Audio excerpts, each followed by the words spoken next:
El Centro Interamericano de Artesanías y Artes Populares, CIDAP, les da la más cordial bienvenida a la quinta ponencia del taller Artesanía Resiliente, Nuevos Presentes de la Artesanía Latinoamericana.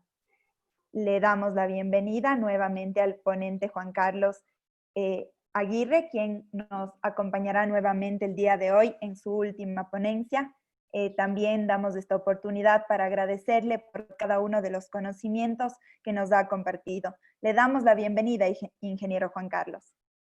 Muchas gracias, muy buenas tardes, un saludo cordial a todos y a todas las personas que se han dignado acompañarnos el día de hoy. Efectivamente, hemos llegado ya al último día y pues con sentimientos encontrados. Primero la felicidad de culminar una etapa formativa, pero también la tristeza honda de pues tener que despedirme de todos vosotros. Ciertamente me he sentido muy a gusto en este curso. Para el día de hoy hemos reservado ya la última parte, la parte final del Canvas, que si me confirman, por favor, se debería estar observando en sus pantallas ahora. Sí, está perfecto. El Canvas. Está perfecto, Juan Carlos. Muchas gracias. Entonces, en esta parte del Canvas, la última parte, la de hoy, hará referencia a nuestra estructura de costos y a nuestros flujos de ingresos. Básicamente a las finanzas empresariales o a las finanzas corporativas, pero que bien pueden ser aplicadas también a las finanzas familiares. Así que veremos los conceptos de costos y de ingresos, cómo un poquito se comportan y cómo podemos determinar cuáles son costos relevantes, cuáles no y cuáles van a ser mis probables ingresos. Para aquello, quisiera arrancar mostrándoles una breve introducción de la realidad latinoamericana. Esto nos permitirá entender cuál es la circunstancia en la que viven hoy las organizaciones de América Latina.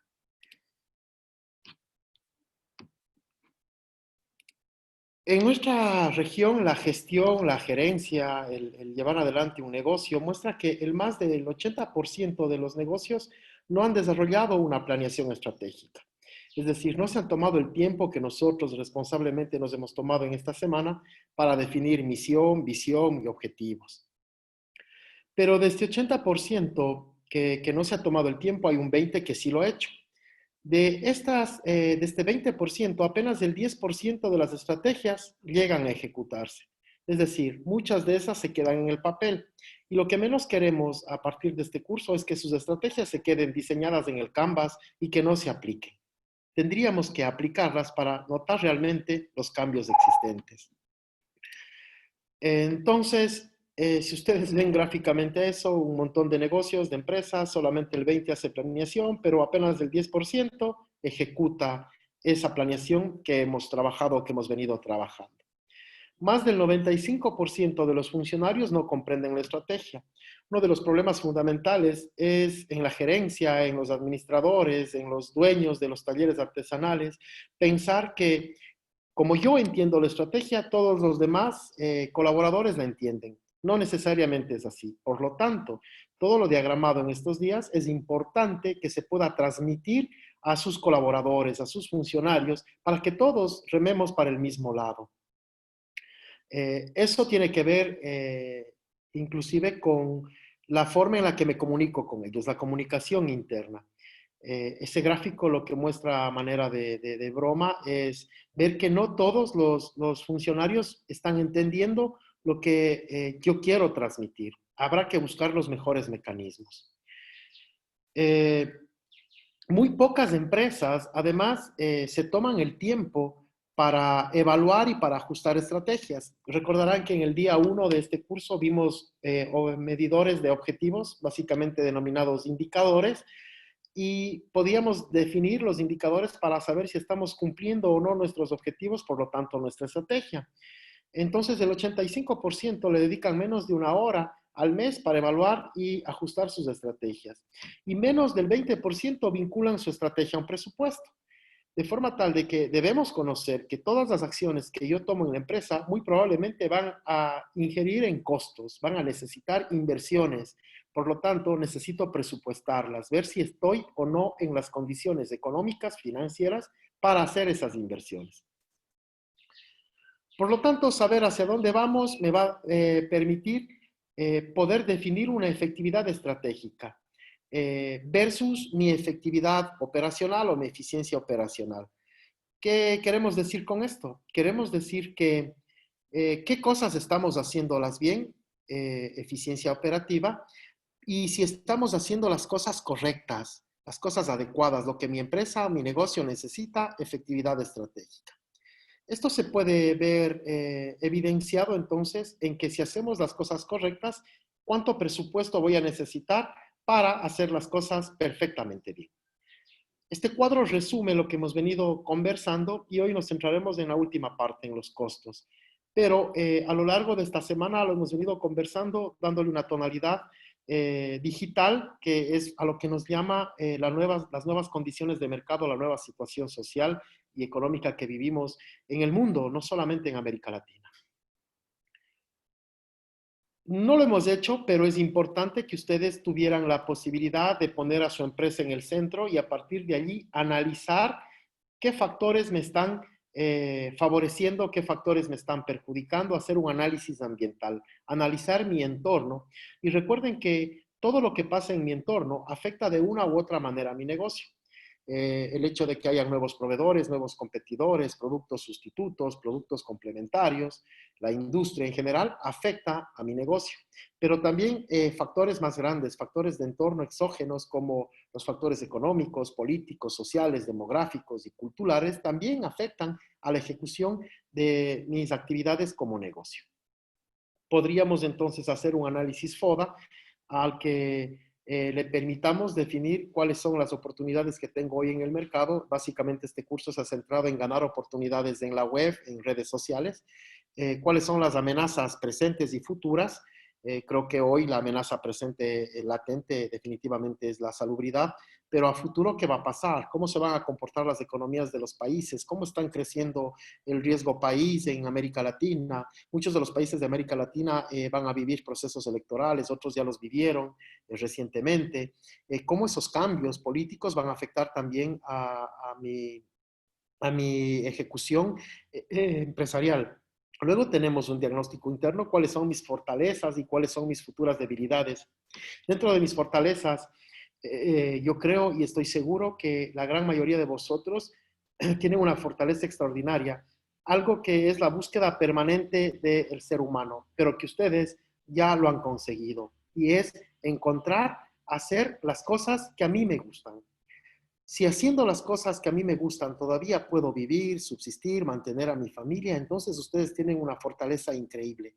No se imaginan la cantidad de ciudadanos que andan por el mundo trabajando nada más por obtener un recurso y trabajando en lo que puedan o en lo que no necesariamente es lo que les gusta, lo que aman y lo que sienten hacer. Y la artesanía tiene esa particularidad como fortaleza única, poder trabajar en lo que realmente nos gusta, lo que sentimos y lo que amamos. Y por supuesto, también tendremos debilidades. Eso como un preámbulo a lo que queremos ver hoy. El día de hoy vamos a centrarnos, como les había mencionado, en las finanzas y en la última parte de mi modelo Canvas. Para ello, estudiaremos en conjunto tanto la estructura de costos como la estructura de ingresos.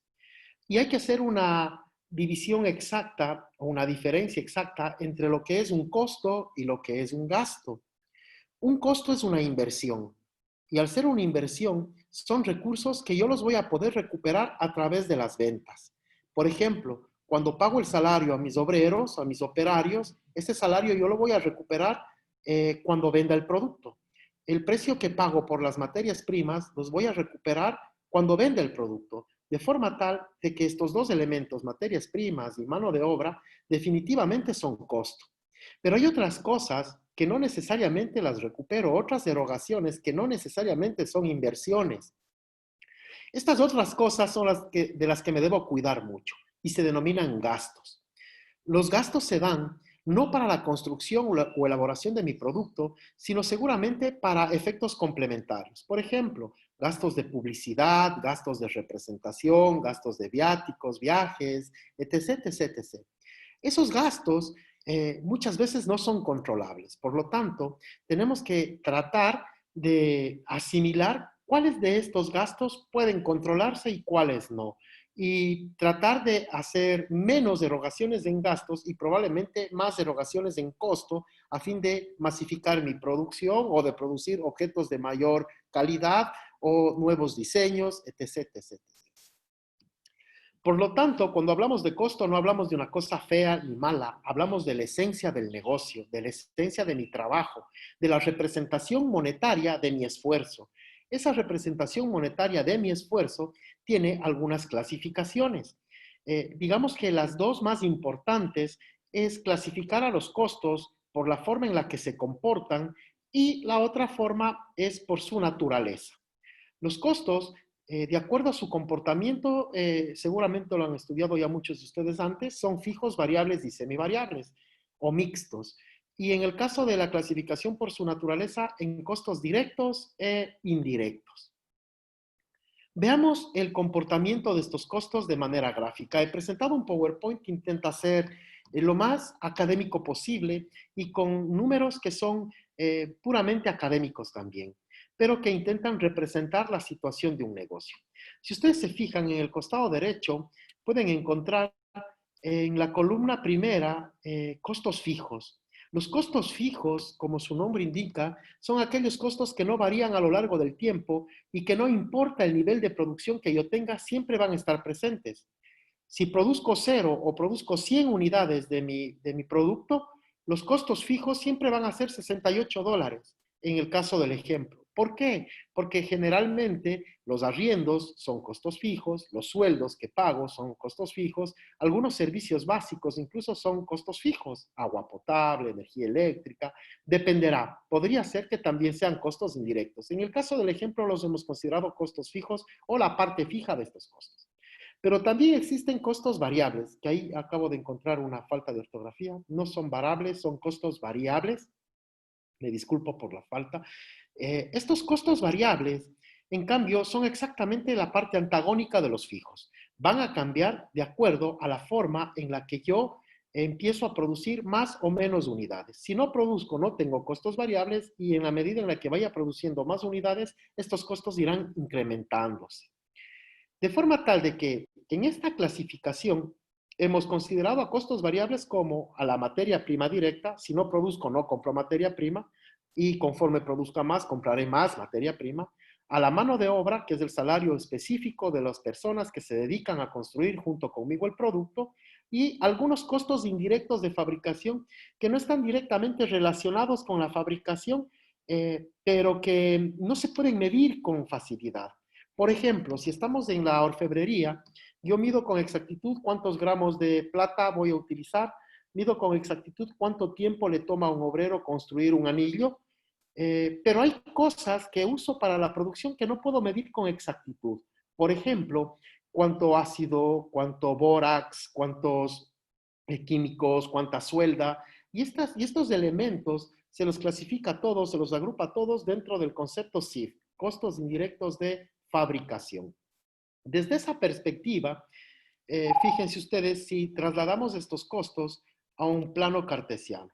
Un plano cartesiano de eje X y Y, en donde en las X vamos a colocar a las cantidades producidas y en las Y a la moneda o a los ingresos que percibamos o costos que ejecutemos.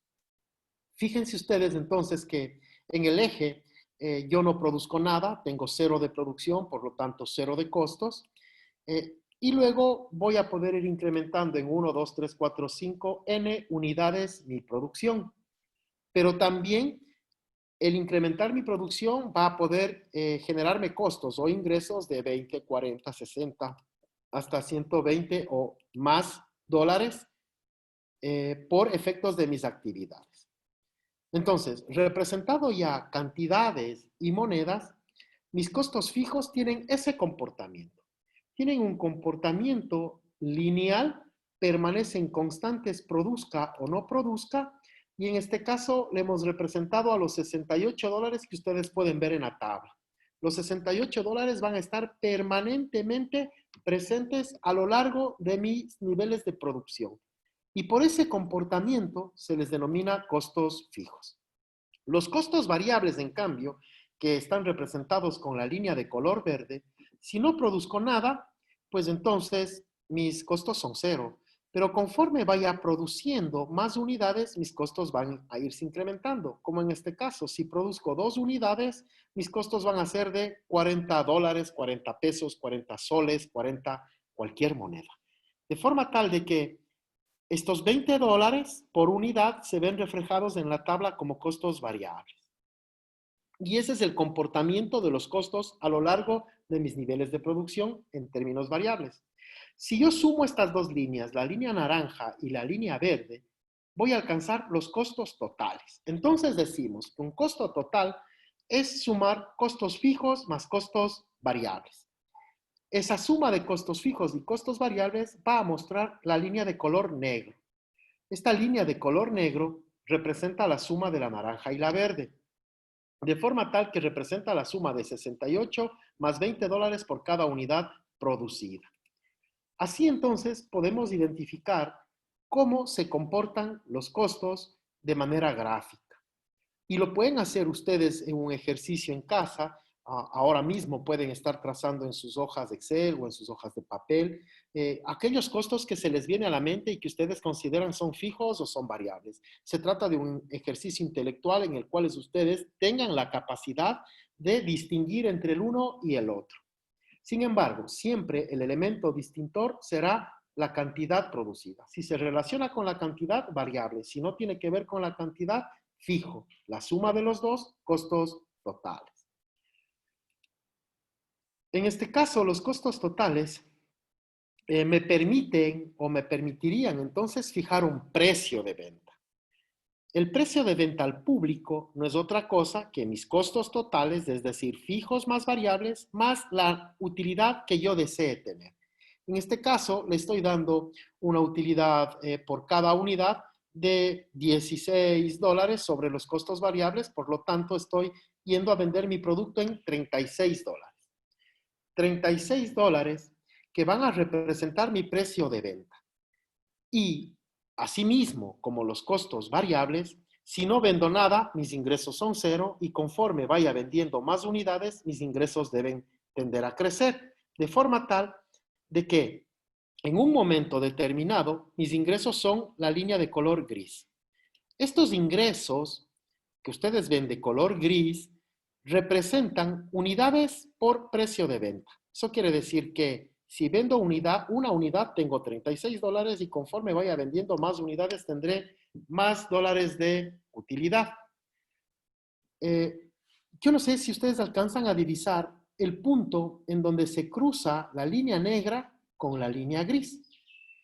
Este punto de cruce de intersección que está graficado con las líneas punteadas naranja se llama punto de equilibrio y es el determinante más importante en cualquier negocio. Es decir, que su objetivo hoy va a ser determinar cuál es su punto de equilibrio. Su punto de equilibrio es aquel lugar en donde usted, aún generando empresa, vendiendo sus productos, ni gana ni pierde. Es un breakpoint, un punto cero, un punto muerto, un equilibrio. ¿Por qué? A partir de aquí, todo lo que venda adicionalmente van a significarme utilidades, dinero para mi empresa. Y todo lo que venda antes de este punto de equilibrio me van a significar pérdidas. De forma tal de que si queremos ver a las unidades, a las utilidades gráficamente, diríamos que sus utilidades están en este espacio, en la diferencia que existen entre los ingresos y los costos totales por encima del punto de equilibrio. Ahora bien, fíjense ustedes, en el ejemplo que hemos puesto, hemos creado un nuevo concepto. Se llama margen de contribución. Y el margen de contribución es la utilidad que me deja un producto por encima del costo, de los costos variables. Fíjense ustedes. Si tomamos, por favor, en una hojita de papel, a calcular el margen de contribución, diríamos que mi margen de contribución es mi precio de venta al público, los $36 a los que yo estoy vendiendo mi producto, mi joya, mi producto de cuero, mi vasija de barro, lo que sea. Esos $36 les estoy restando los costos variables. ¿Cuáles fueron mis costos variables? Lo que yo invertí en materia prima, en mano de obra y en algunos otros indirectos por $20. Al restar esos dos, voy a obtener un margen de contribución de $16. Ese va a ser entonces mi margen de contribución. ¿Qué significa? Que yo estoy ganando $16 por encima de mis costos variables. Es decir, he cubierto mis costos variables, he comprado, he pagado mi materia prima, he comprado, he pagado la mano de obra, he comprado, he pagado los costos indirectos de fabricación, pero todavía no he pagado los costos fijos. Como todavía no he pagado los costos fijos, todavía tengo por pagar arriendos, sueldos y servicios. Estos arriendos, sueldos y servicios se van a pagar con estos $16 del margen de contribución. Por lo tanto, $16 del margen de contribución deben cubrir $68 que yo tengo que pagar mensualmente por estos tres ejemplos que hemos puesto. Por lo tanto, el punto de equilibrio va a ser igual a mis costos fijos, $68, dividido para 16, que eran mi margen de contribución. El valor que voy a obtener es 4.25, lo que quiere decir que yo necesito vender 4.25 unidades, que en el punto de equilibrio no solemos trabajar con decimales, yo diría 5 unidades, debo vender 5 unidades para llegar a mi punto de equilibrio. Y solamente allí ni gano ni pierdo. Es decir, que para empezar a obtener dinero para mi negocio, utilidad o rentabilidad, debo vender la unidad 6, la unidad 7, la unidad 8. Todo lo que venda por encima de 5 me va a representar utilidad. Estos conceptos son conceptos que se aplican a todo nivel empresarial. Lo puede usar en artesanía, lo puede usar en la gran industria, lo puede usar en la tienda del barrio, en el maxi kiosco, en Argentina o en la tienda de tacos en México. En cualquier parte aplica esta teoría de costos. Por lo tanto, su objetivo desde el punto de vista empresarial es llegar a calcular el punto de equilibrio. Si no tenemos calculado ese punto, amigas y amigos, simplemente no sabemos si estamos ganando o perdiendo en nuestro negocio. Por último, podría ser que no me interese saber cuánto gano, pero por lo menos me interesará saber desde qué punto empiezo a ganar y a generar rentabilidad para el negocio. No sé si a esta altura existe alguna inquietud, por favor.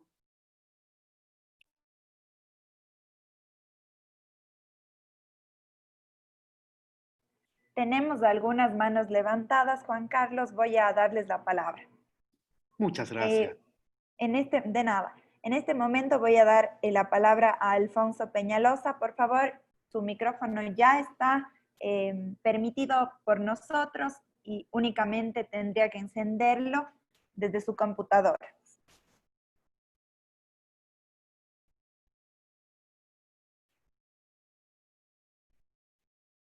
No sé si es que Alfonso Peñalosa nos escucha, por favor.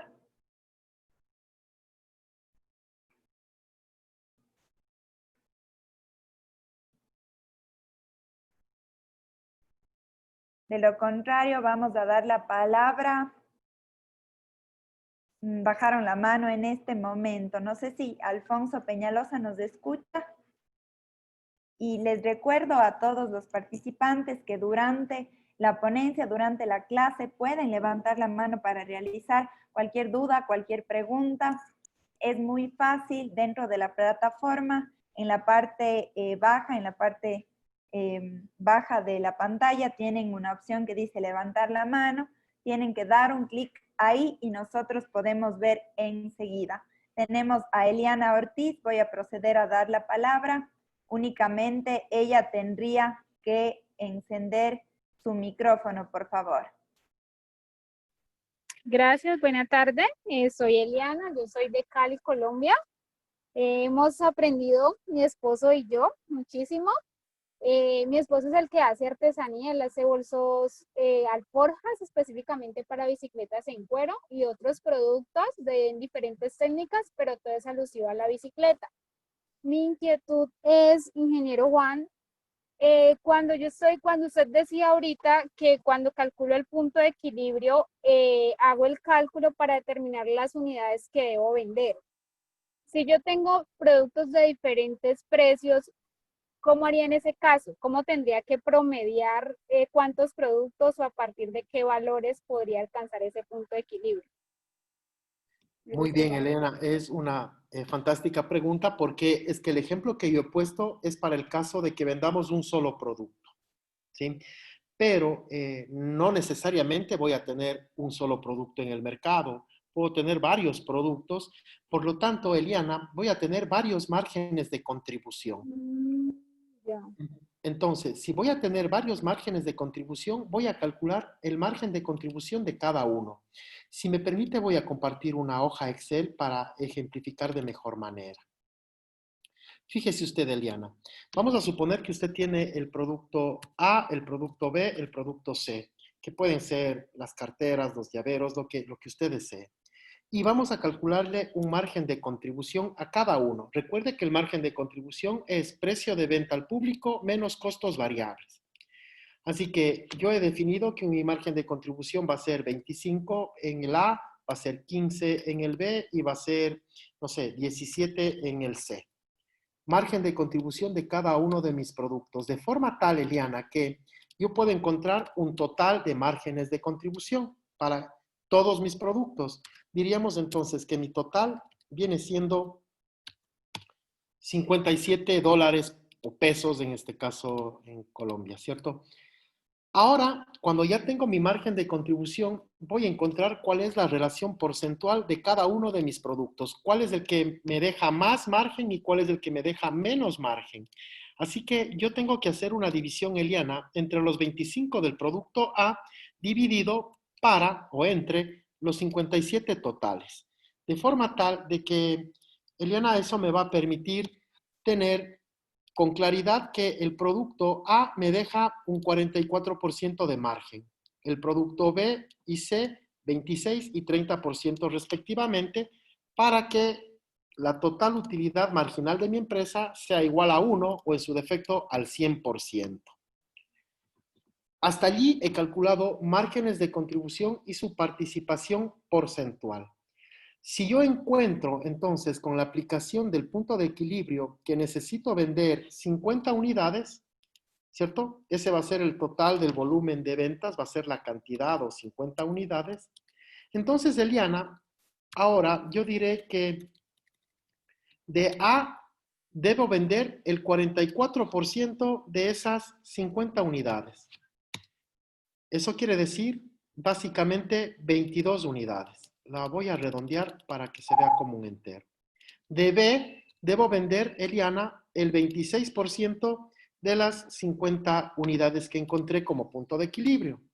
Por lo tanto, de B, debo vender, Eliana, 13 unidades. Y de C, voy a vender el 30% de las mismas 50 unidades.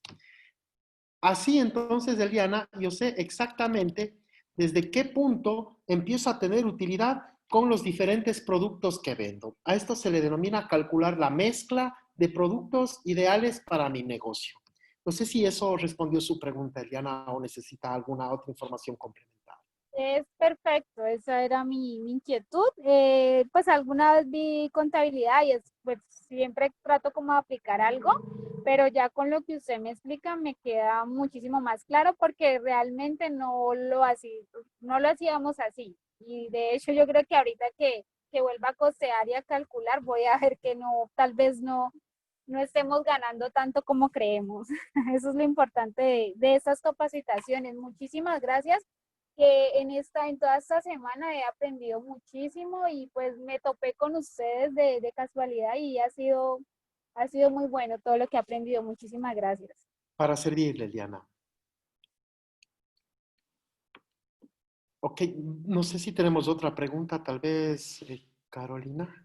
Sí, ingeniero, tenemos una en el chat de preguntas y respuestas y otra en el otro chat. Usted me dirá si leo en este momento o procedemos y luego las leo. No, la que usted guste, por favor. Lea la que usted guste. Perfecto, leo la pregunta. Denme un momentito que estaba por acá, pero Se me ha perdido por tantos. Le voy a leer la de preguntas y respuestas para luego ponerme a buscar la otra. Por favor. Nos dicen por acá, buenas tardes. En países como Argentina, donde hay inflación, ¿cómo podemos calcular los costos y ganancias? Muy bien, es también una buena pregunta. Realmente, en países de América Latina todos vivimos inflación, incluso países con economías dolarizadas como Ecuador. Ecuador es uno de los pocos países en el mundo dolarizado que se da el lujo de tener procesos inflacionarios. Eh, no importa realmente el término inflación, estimados amigos y amigas, porque los costos fijos los vamos a considerar fijos en el corto plazo. Es decir, ustedes van a definir aquí costos que se pagan mensualmente, pero que generalmente al final de un año, es decir, lo que yo pago hoy en el 2020, en el 2021 podrían alterarse como arriendos, como sueldos. En el caso del Ecuador, México, Colombia y Argentina también, los sueldos mínimos los calcula el Estado cada año. Y eso va a obligar que el próximo año, cuando los valores cambien, yo tenga que volver a calcular el punto de equilibrio. El punto de equilibrio no es un ejercicio único, es más bien una herramienta permanente. Cada vez que usted vea que sus costos cambian, usted también debe volver a calcular debe volver a hacer este ejercicio. La inflación no involucra grandes cambios en el modelo, pero lo que sí puede pasar es que algunas economías, como la economía argentina en su momento, fue hiperinflacionaria. Los precios crecían hasta 400, 500, hasta 1000% mensualmente, de forma tal de que esta herramienta tendría que recalcularse con la misma velocidad. Si los precios cambian de un día para el otro, se tiene que calcular también el punto de equilibrio de un día para el otro, permanentemente, no es un ejercicio estático, es lo que quiero decir.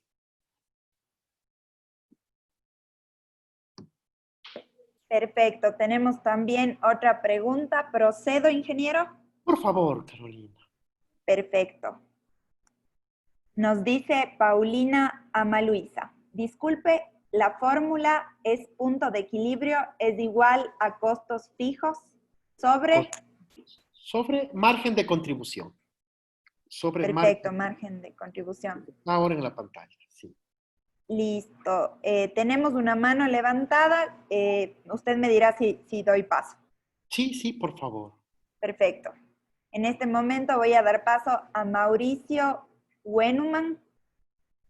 Está ya activado el micrófono de Mauricio, si es que por favor lo podría encender. Buenas, ¿me escuchan? Con claridad, Escuchamos. Mauricio, por favor. Ya, muy buenas tardes a todos. Mi consulta tiene que ver también en relación a esto. Resulta que generalmente los artesanos, por lo menos acá en Chile, pueden conseguir materiales por un valor menor, pero que no está dentro de los costos reales que hay en el mercado y en algunos otros casos también resulta que te pueden regalar algunas materias primas. Entonces mi consulta tiene que ver, nosotros estamos, sería de alguna forma, tendríamos que usar los valores mercado de la compraventa de estos materiales para ponerle nuestros precios al producto, pese a que hayan sido donados o hayan sido sacados de o con un valor mucho menor. Y lo otro, hoy se cayó. No, se escucha con claridad, Mauricio, sí. Disculpe, tengo mucha interferencia. Y lo otro, que tiene que ver con respecto a la comercialización del producto. Hace un tiempo un ingeniero también me decía que dentro de cuando uno está haciendo una oferta y obviamente se genera esta conversación público-artesano, te piden rebaja, pero él me decía que la rebaja no podía ser mayor al 5%, porque si no, obviamente no podía haber un buen negocio de ambas partes. Entonces, también mi pregunta tiene que ver con eso, ¿hasta cuánto uno puede rebajar el producto? Porque hemos visto también artesanos que llegan a bajar hasta un 30% el producto por necesidad, entonces me imagino que tiene que haber algún rango respecto también a una rebaja de producto. Perfecto, Mauricio. Son dos preguntas excelentes y muy bien traídas. Empezaré por la primera, que hacía referencia a que muchas de las materias primas se pueden conseguir de manera gratuita. Mauricio, no existe gratuidad. Si usted tuvo que ir a extraer la materia prima, la tuvo que transportar, la tuvo que llevar hasta su taller o tuvo que pagar algún tipo de seguro, ese ya es el costo de su materia prima. Por lo tanto, no existe gratuidad en materia prima. Lo que yo les recomiendo siempre es que por favor valore su materia prima y la valore a un precio de mercado, a un precio de cuánto está dispuesto a pagar otros fabricantes, otros artesanos por la materia que usted está obteniendo de manera gratuita. Y como le digo, generalmente no existe gratuidad. Es muy rara la ocasión en la que alguien que produce, por ejemplo, nada más paja toquilla, tenga que cortar la paja y dejarla lista para la producción. Eso no va a ocurrir. Generalmente, digo, podría ser que en alguna excepcionalidad sí, pero los costos suyos aparecen, apreciado Mauricio, desde el momento en que la compra. Es decir, el valor de compra ya es para usted un costo. Pero también debe sumarle usted a eso el transporte, el seguro.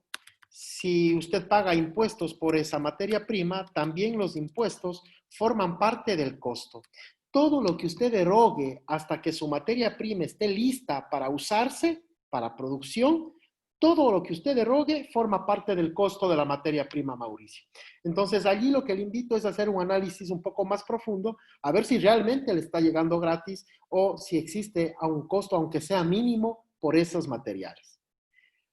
En cuanto a la segunda pregunta, yo quisiera que probablemente con lo que hemos visto hoy, usted mismo alcance a darse la respuesta. En esta presentación, Mauricio, están representados costos, ingresos de un negocio cualquiera, que puede ser cualquier tipo de negocio artesanal.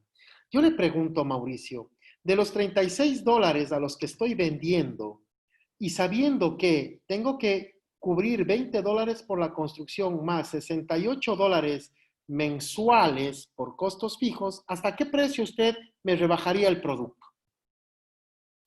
Probablemente usted diga el 5%, el 10%, el 20%. Para aquello, apreciado Mauricio, vamos a hacer el siguiente análisis. Dime un minuto nada más que mi mouse se traba un poquitín. Vemos el siguiente análisis, Mauricio.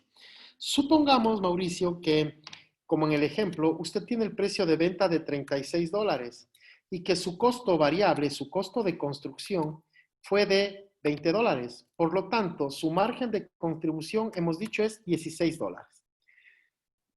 Si el precio del venta lo representamos con el 100%, entonces su costo variable, ¿cierto?, va a venir representado por la división entre 20 y 36. Eso quiere decir que su costo variable es el 56%, de forma tal de que su margen de contribución por cada unidad vendida llega a ser del 44%. ¿Cuánto por ciento es recomendable usted se baje en su precio, Mauricio? Puede ser el 5, puede ser el 10, puede ser el 20. Lo que usted guste, siempre que el margen de contribución le permita cubrir costos fijos. Y siempre que se ajuste con su estrategia. Las estrategias son las que definen mi actuación, Mauricio y amigos.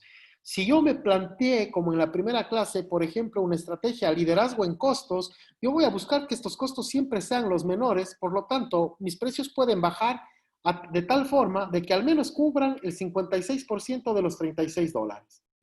Pero si mi estrategia no es esa, Mauricio, si mi estrategia es vender por calidad, no importa los costos de producción, por lo que usted está vendiendo no es solamente un producto manufacturado, sino le está vendiendo calidad, le está vendiendo diseño, le está vendiendo marca. Y eso es valorar intangibles. De forma tal de que este curso no nos va a dar el tiempo suficiente, pero sí me gustaría dejarles de recomendación una literatura interesantísima para entender cómo funcionan los mercados en términos de de costos y de probables descuentos. Con la norma internacional de contabilidad número 2, se llama así NIC 2, ustedes van a aprender a valorar inventarios. Es un documentito de 17 páginas, está siempre gratuito en la internet, tiene un formato PDF y vamos a entender por qué los costos se acumulan de esta forma.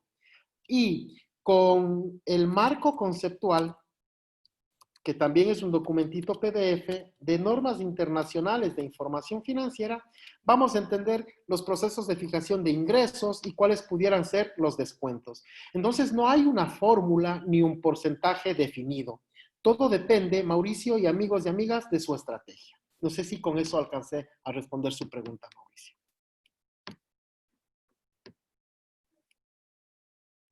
Sí, me quedó claro. Muchas gracias. Para servirle, Mauricio.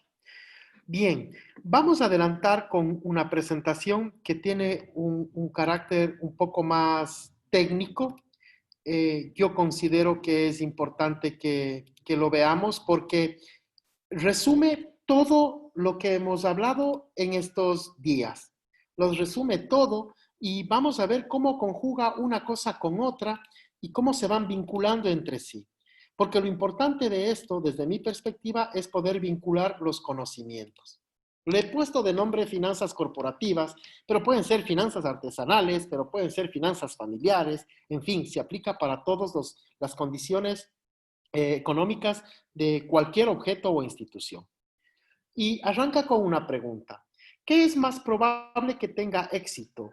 ¿Un producto mediocre con un buen modelo de negocio o un excelente producto con un modelo de negocio mediocre? Hágase usted el mea culpa y luego analice su empresa y respóndase esta pregunta. ¿Qué va a ser más exitoso en el mercado? ¿Un buen producto al que yo le sacrifico horas y horas de trabajo, pero que no tiene un modelo de negocio bueno, un modelo de negocio mediocre, un canvas no elaborado o mal elaborado, o un producto mediocre de mala calidad o de mediana calidad, en cambio con un buen modelo de negocio?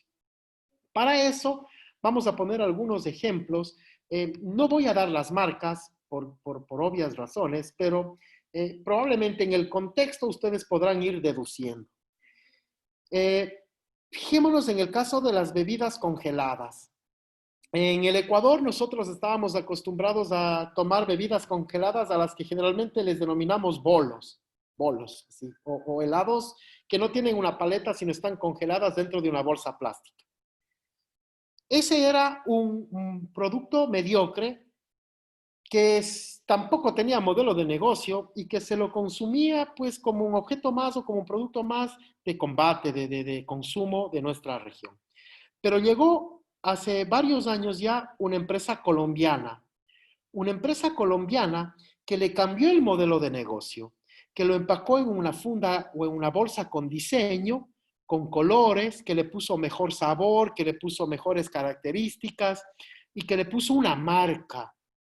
Y al ponerle una marca, prácticamente los bolos artesanales que consumíamos en el país, en Ecuador, desaparecieron. Y hoy los únicos que se venden en el mercado son los bolos de esta marca colombiana. ¿Qué fue lo que ocurrió? Ocurrió que nos presentaron un buen producto, un producto de calidad, y nos pusieron también un modelo de negocio exitoso. No había canal de televisión ecuatoriano en el que no se vea la propaganda de la empresa colombiana. De forma tal de que en cualquiera de los dos casos que se plantean en esta pantalla, yo puedo tener éxito. Pero lo que seguro va a garantizar el éxito es la combinación de los dos. Buenos productos y buenos modelos de negocio. ¿Qué es lo que esperamos de una empresa, de un negocio, de un emprendimiento? Tres cosas fundamentales son las que esperamos en términos de dinero. Sostenibilidad, crecimiento y rentabilidad, que son tres conceptos diferentes. Sostenibilidad, poderme mantener operando a lo largo del tiempo. Crecimiento, que mi negocio vaya creciendo, tenga más sucursales, más oficinas, más puntos de venta, más puntos de atención. Y rentabilidad, que el dinero que yo estoy arriesgando en mi negocio tenga retorno con utilidad. Porque de otra forma no habría premio, no existiría premio al riesgo que estoy poniendo en el negocio. Las finanzas estudian entonces la forma en la que los recursos escasos se asignan a través del tiempo, esa es la definición, digamos, teórica, pero quizá lo más importante es esto. ¿Por qué es importante que vosotros, sin importar el tamaño del negocio, conozcan finanzas y de lo que hemos hablado hoy, costos, fijos, variables y demás? Porque es un área transversal. Ojo, el hecho de que usted le ponga atención a sus finanzas no quiere decir que esté priorizando por encima del arte, de la cultura y de los conocimientos ancestrales. No, pero lamentablemente son transversales y van a permitir que precisamente el mercado, los consumidores, puedan a través de las finanzas valorar esos conocimientos, esa técnica, esa cultura y ese arte que se pone en los objetos. Son además una base para la planeación estratégica, la misión, la visión, los objetivos, las estrategias. Es el fundamento para lograr sostenibilidad, crecimiento y rentabilidad. Y además hacen un buen manejo o una adecuada asignación de los recursos. Hoy, muchas empresas en el mundo, principalmente en América Latina, no estamos teniendo ni crecimiento tal vez y tampoco rentabilidad. Lo que estamos haciendo es sosteniéndonos en un mercado. ¿Qué es sostenernos en un mercado? Alcanzar a cubrir un poco costos fijos, costos variables, no tener que despedir a tantas personas y finalmente hacer que mi negocio no salga del mercado, no quiebre. Por eso es importante las finanzas y por eso es importante definirla en mi Canvas. Las decisiones financieras las tienen tanto los individuos como las empresas. ¿Qué hacemos cuando una empresa o una familia, un individuo tiene exceso de dinero? Puede ser que en algún momento usted tenga exceso de dinero, que gane más de lo que gasta.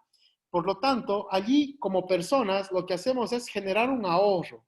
Y casi siempre el ahorro lo metemos en inversiones, en comprar bienes raíces, la casa, el departamento, tal vez en negocios un poco más de riesgo, vehículos, negocios de menos riesgo, ponerlo en una cuenta bancaria que gane intereses.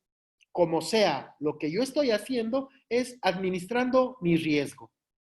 El riesgo de tener el dinero en casa y me asalten y se me lo lleven. El riesgo de meterlo a un negocio y que me vaya mal y quiebre. Ese riesgo lo estoy administrando como individuo. Las empresas pensamos igual, pero no podemos darnos el lujo de que su negocio de artesanías meta el dinero en el banco, cuando ese dinero podría servir para comprar más materia prima, para ganar nuevos mercados, para poderlo hacer más productivo. Sin embargo, sabemos que poner el dinero en las actividades empresariales generan mayor riesgo. Por eso yo necesito un premio a ese riesgo. El premio a ese riesgo se denomina rendimientos financieros. Por lo tanto, cuando usted habla de finanzas en su empresa, debe considerar al menos estos 4 entornos: la tecnología, el entorno regulatorio, el marco legal de mi propio país, el entorno fiscal, los impuestos. Ventajosamente en casi toda América Latina los artesanos están exentos de impuestos, por lo tanto un punto menos de dolor de cabeza, pero también debo considerar el entorno competitivo. Y en el entorno competitivo, pues están, como ustedes bien saben, la competencia. Las personas que hacen algo similar, algo parecido, si no igual, de lo que yo produzco en mi mercado. Así llegamos a los objetivos empresariales. Todo lo que hemos venido hablando hasta hoy ha sido pensar en clientes, pensar en consumidores, pensar en trabajadores, en servidores, pero las finanzas es un pensamiento para mí, para el propietario. Yo necesito y debo pensar en mí. Y cuando pienso en mí, pienso en finanzas, pienso en el dinero. Todo lo demás es pensar en el cliente. Si voy a satisfacer necesidades, si voy a resolverle problemas, es pensar en clientes, es un enfoque en clientes. Si voy a producir más o menos servicios o más o menos bienes, es pensar en clientes. Si voy a subir o mantener o bajar los salarios de mis empleados, es pensar en trabajadores o empleados. Pero cuando pienso en rentabilidad, es pensar en mí, es pensar en los socios, es pensar en los accionistas. Digamos que es ser algo, narcisista en el pensamiento económico de mi empresa, de mi estructura organizacional. El objetivo básico financiero va a intentar maximizar la utilidad No necesariamente. No necesariamente tiene que maximizar utilidad. Y lo que ustedes ven aquí es una acomodación de los conceptos que vimos. Los ingresos, mis ventas y otros ingresos que pueda tener, como donaciones, como aportes de terceros. Les resto gastos, gastos de administración, gastos de ventas, resto depreciaciones y obtengo un nivel de utilidad que se denomina utilidad antes de intereses y de impuestos. Resto los intereses o los pagos que haga a las deudas que pueda tener, resto los impuestos y obtengo, perdón, una utilidad neta. Esa es la utilidad que en teoría es para el accionista. Así se muestra un estado de resultados de una empresa. Así es como ustedes deberían preparar su estado de resultados con este orden. Pero amigas y amigos, resulta que esta no es toda la verdad. Porque toda la verdad está metida en estas condiciones, que me voy a saltar un poquitín para mostrárselas de mejor manera. Perdón, que ya me salté mucho. Aquí está.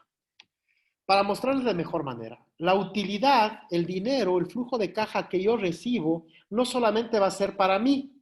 Ese suele ser uno de los errores comunes en los negocios.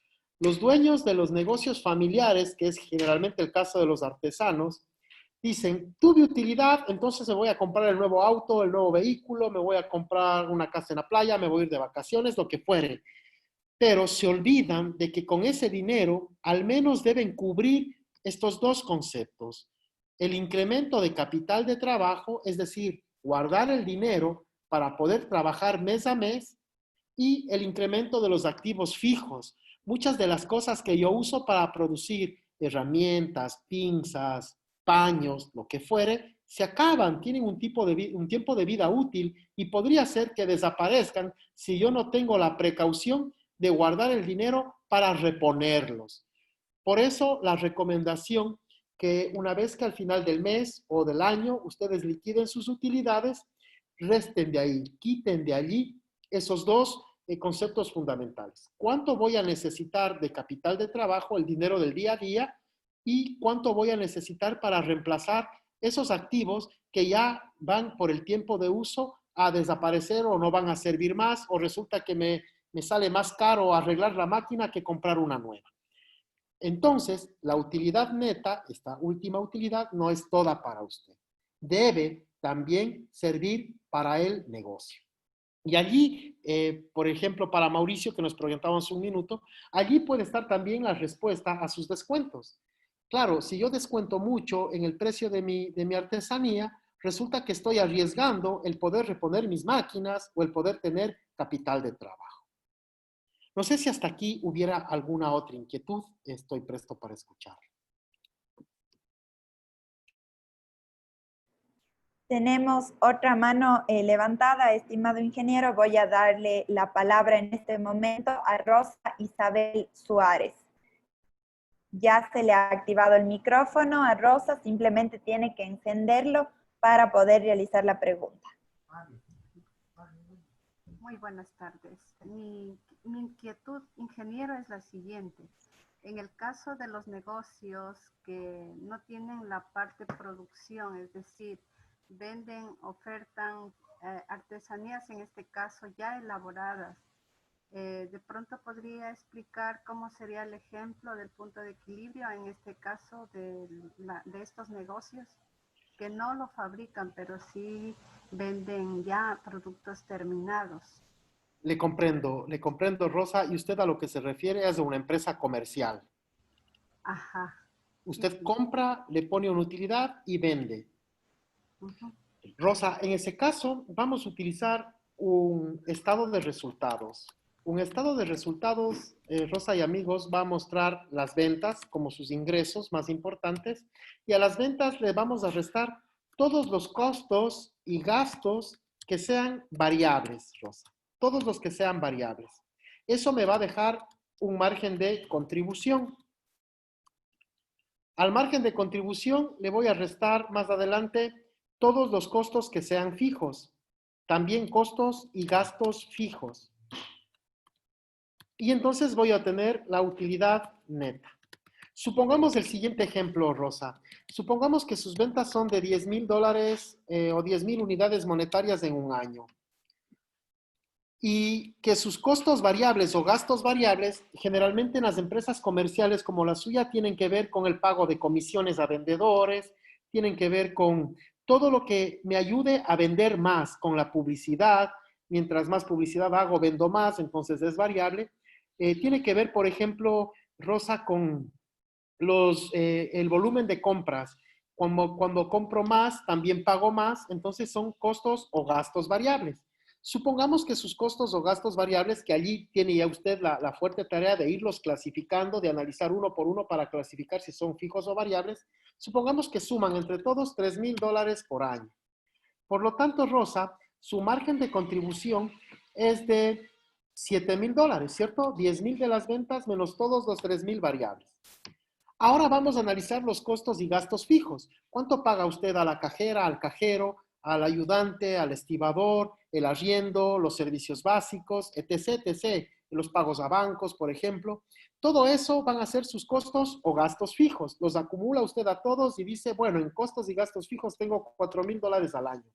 Por lo tanto, Rosa, usted está recibiendo una utilidad neta de 7,000 menos $4,000, $3,000 al año. ¿Hasta aquí estamos de acuerdo, Rosa? Gracias, ingeniero. No, todavía no he terminado. Solamente hasta allí estamos de acuerdo, Rosa. Sí, ingeniero, sí voy entendiendo. Perfecto. Entonces, lo que voy a hacer, Rosa, es tomar mi margen de contribución, que son de $7,000.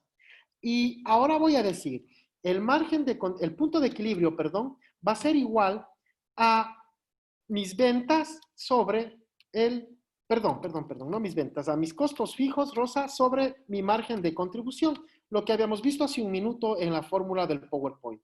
Eso quiere decir que mi punto de equilibrio, Rosa, van a ser mis costos fijos, que son de $4,000, los voy a dividir entre mi margen de contribución, que son de $7,000. Por lo tanto, Rosa, no sé si estamos bien hasta allí. Sí, Por lo tanto, Rosa, mi punto de equilibrio va a estar en el 57% de las ventas logradas. Eso quiere decir que cuando yo venda el 57% de los $10,000, es decir, cuando yo venda $5,714, voy a estar en mi punto de equilibrio. Todo lo que venda por encima, $1 más de venta, va a empezar a ser utilidad para el negocio. muy bien, ingeniero, gracias. Para servirle, Rosa. Bien, vamos a continuar un poquitín para poder ir avanzando. Espero que no estén muy agotados, muy cansados. Suele ser aburrida las finanzas para quienes no gustan de aquello. Pero quiero mostrarles este PowerPoint. ¿Por qué es importante pensar estratégicamente y vincular mis finanzas al pensamiento estratégico? Por lo mismo que hizo ya Alicia en el País de las Maravillas. Cuando le preguntó al conejo, ¿podrías decirme qué camino debo tomar? Y el conejo, y el gato, no fue el conejo, fue el gato, le respondió, en gran parte depende de dónde quieras ir. Alicia dice, no importa a dónde quiero ir, no importa a dónde iré. Y entonces el gato dice, no importa qué camino tomes. Esa es la importancia del pensamiento estratégico. Si yo no sé a dónde quiero ir, no importa si bajo costos, si bajo publicidad, si uso la internet, si no la uso. Es importante, primero, poner el negocio en el pensamiento, plantear la estrategia y luego sí, todas las herramientas que hemos venido estudiando y que van a seguirlas estudiando a lo largo de este curso con los demás expositores que son pues los que me continuarán con esta elaboración de curso. Voy a mostrarles nada más un concepto que está generalizado en América Latina. Está un poco agringado, pero es importante que ustedes lo conozcan. Se llama flujo de caja libre.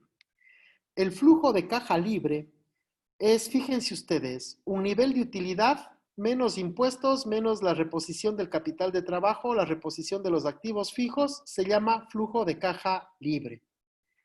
Este flujo de caja libre es el dinero que me queda líquido una vez que he tenido utilidades, he pagado impuestos, he guardado para mi capital de trabajo y he guardado para mis activos. Y es el nivel más importante de mi capacidad de generar efectivo. Las empresas, contrariamente de cómo se cree, no se miden por la utilidad que generan necesariamente. Se miden por su capacidad de flujo de caja libre. Les pongo un ejemplo claro. Podría ser que el negocio de Rosa esté ganando, como les puse hace un momento en el ejemplo, esté ganando, Rosa, te encuentro, Rosa, aquí está, esté ganando $3,000. Pero ¿qué tal que estos $3,000 están en cuentas por cobrar?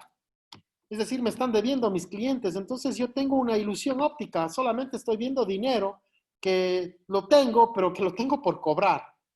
Y eso no le da valor a mi empresa. Lo que le da valor a mi empresa y a mis negocios es el concepto flujo de caja libre. ¿Cuánto de este dinero tengo en efectivo? Y probablemente mi empresa vale mucho más si los $3,000 los tengo en efectivo que tenerlos por cobrar a futuro. Y quién sabe si alcance a cobrar si no tomé las precauciones debidas. Por eso, hoy a las empresas no se les valora solamente por su capacidad de ganar o de generar utilidad.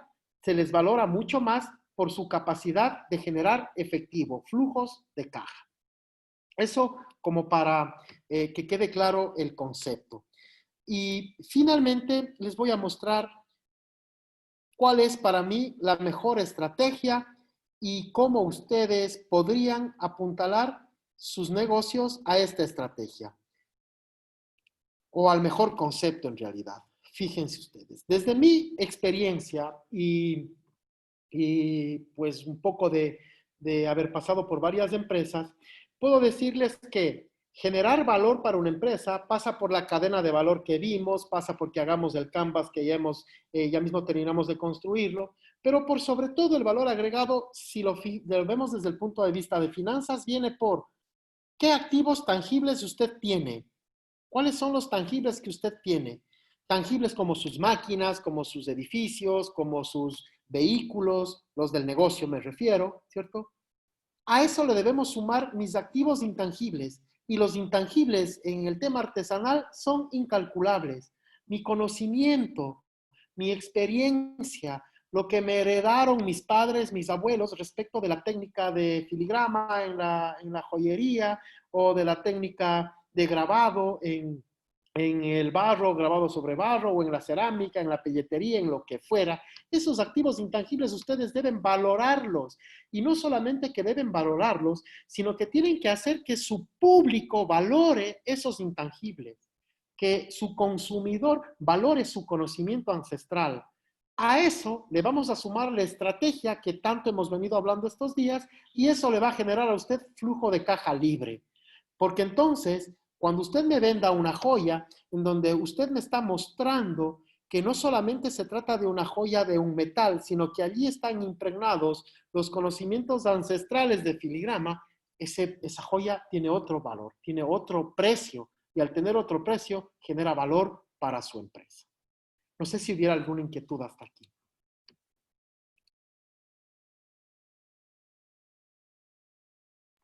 Así es, estimado Juan Carlos. Tenemos algunas preguntas en el chat. Voy a leerlas. Por favor. Dice por acá, tengo una inquietud. En el caso de negocios grandes, ¿los sueldos pagados a empleados que cumplen otra actividad se suma al pago de mano de obra que intervienen en el proceso de producción? Muy buena pregunta. Si la persona, el sueldo al que le estoy pagando, el sueldo al que usted se refiere, es una persona que construye la artesanía, sí, se suma a la mano de obra. Pero si no es una persona que interfiere en la construcción o en la elaboración, entonces se convierte en un gasto. Entonces, eso hay que definir. Si usted le ve que está trabajando y mete mano, por decirlo de alguna manera, en la fabricación, mano de obra. Y si no, es un indirecto o es un gasto. Perfecto. Tengo por acá, voy a revisar si tengo otra. Dice, por favor, una consulta. ¿Qué pasa cuando se tiene un crédito bancario dentro del precio de venta de un producto?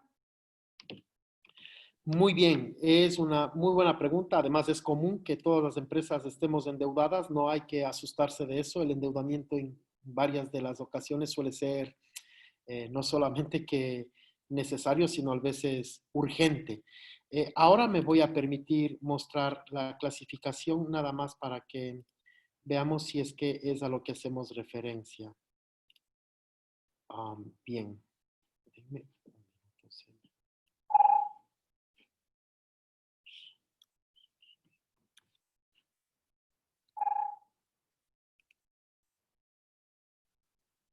Que mi computador está con algún problema, se puso muy lento. No sé si me alcanzan a escuchar. Le escuchamos, ingeniero. Muchas gracias.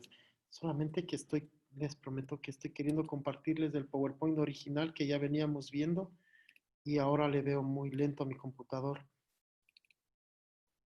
Eh,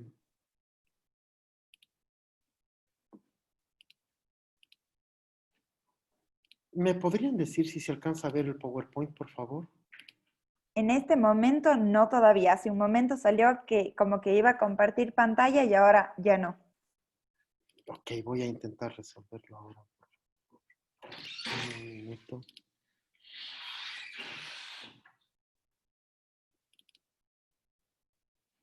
Listo, ahí lo tenemos presente. ¿Qué PowerPoint se ve? Perdone, porque en mi pantalla veo FODA. ¿En la suya ven FODA también? Sí, en la nuestra vemos FODA también. No, esa no ¿No? es la pantalla que quiero compartir. Por eso es mi problema.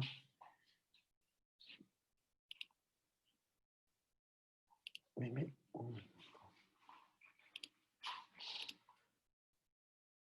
Y allí se alcanzará a ver tal vez un PowerPoint de costos, sí. Así es, se ve un PowerPoint donde nos sale una tabla que ya le habíamos visto y la de costos, sí, así es. Perfecto, muy bien, muchas gracias, Carolina. Este es el PowerPoint que muestra la clasificación de costos y para responder la pregunta del amigo, es que habíamos dicho que hay costos y que hay gastos.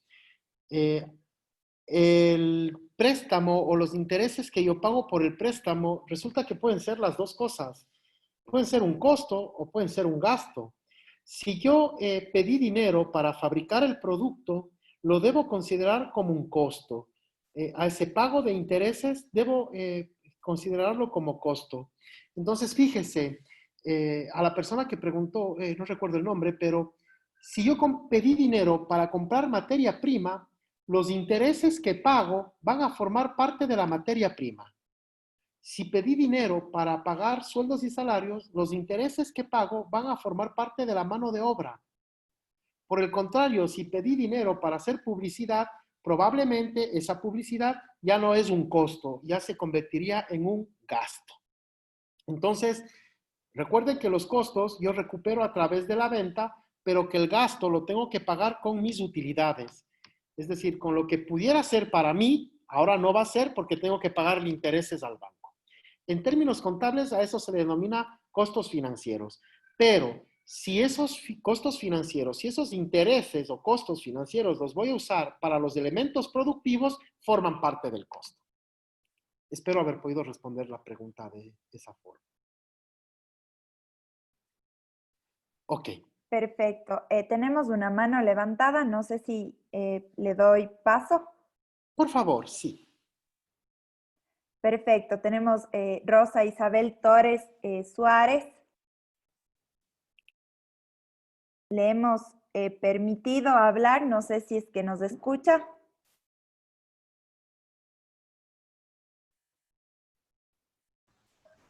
Yo planteé la pregunta, pero ya el ingeniero me la respondió. Gracias. Perfecto, a usted. Sí, Bien. y por el chat también.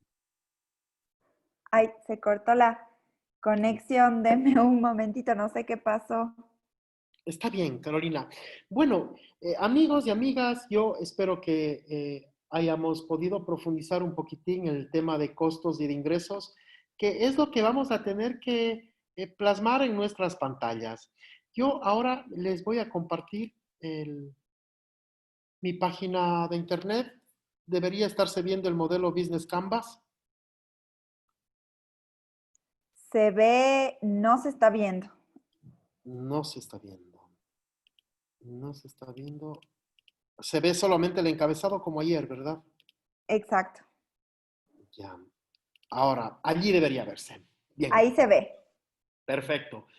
Amigas, amigos, hemos llegado a la última parte, estructura de costos, y entonces acá en estructura de costos yo voy a decir que voy a trabajar con materia prima de $10, con mano de obra de $5 cada hora, por lo tanto es un reto calcular el valor de cada hora de trabajo, y con costos indirectos de fabricación de $5. Por lo tanto es un reto sumarlos. Ya tiene su estructura de costos. ¿Cuáles van a ser sus vías de ingreso? Sus vías de ingreso van a ser las ventas. De pronto usted puede cobrar comisiones por dar vendiendo productos artesanales a otros compañeros suyos. Entonces tendríamos comisiones ganadas y probablemente en algunos de los países algunos artesanos pudieran recibir subvenciones del gobierno o ayudas de los gobiernos. Entonces también van a ser parte de sus ingresos. De esta forma, su modelo Canvas está listo. Hemos complementado, ustedes pueden directamente llevarse ya a la impresión y lo pueden tener en sus computadores, en sus teléfonos, para recordarles siempre cuál es su estrategia y su puesta de valor en marcha para los negocios que hemos planteado. Recuerden que esto es dinámico, que tiene que darse con el paso del tiempo modificaciones, y que finalmente el objeto de esta primera semana era hacer un acercamiento a eso, al Canvas. Ya hemos tenido el Canvas, hemos respondido a sus inquietudes. Yo estoy con mucha pena de dejar este curso. Sin embargo, estoy muy contento porque he ganado más amigos a lo largo de América Latina. No me quiero ir sin dejarles de contar una historia. Yo no sé qué tanto les gusten las historias, pero probablemente ya les contaron esta historia cuando eran niños. Yo les quiero volver a contar esa historia. Quiero que vuelvan a ser niños y les voy a contar la historia desde el punto de vista creativo. Es una presentación de... Ingeniero, perdón que le interrumpa. Antes de que culmine, ¿podemos dar paso a una ultimísima pregunta Con gusto, que por tenemos favor. por acá? Mil disculpas, nos dice Cristian López. Saludos. Este modelo que nos ha presentado toda esta semana se puede aplicar en la implementación de cursos, por ejemplo, orfebrería. Definitivamente, si el modelo de negocio va a ser vender cursos, usted se va a dedicar a la capacitación, puede realizar un modelo Canvas.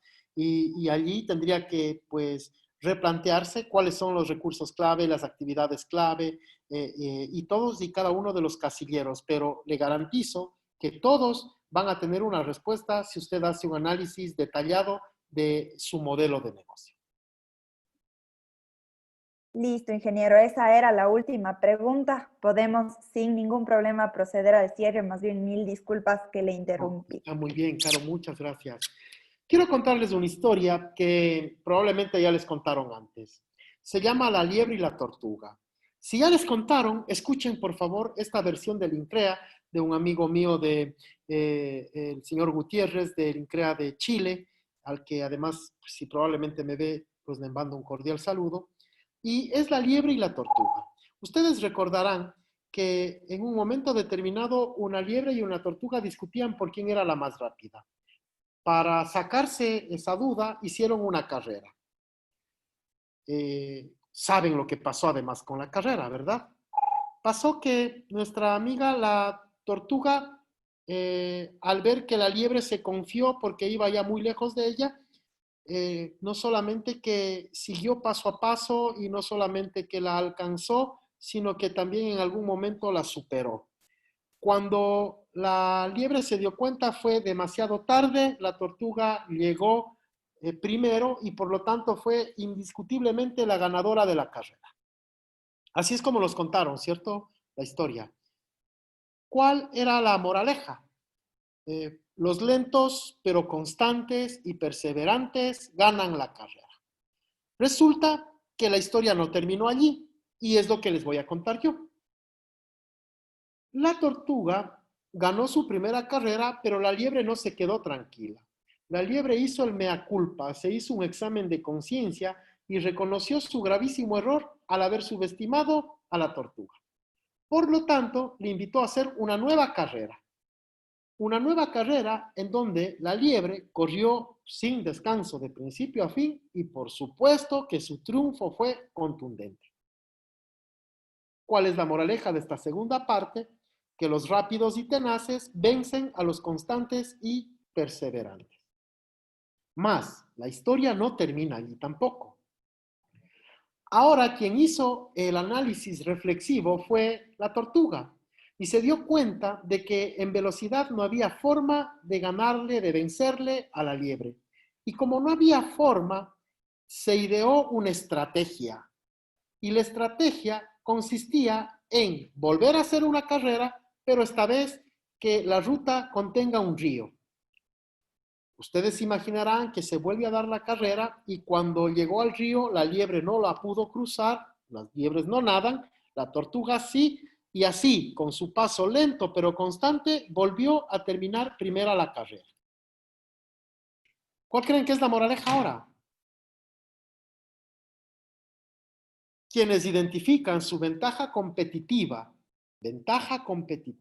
y cambian el entorno, llegan primero.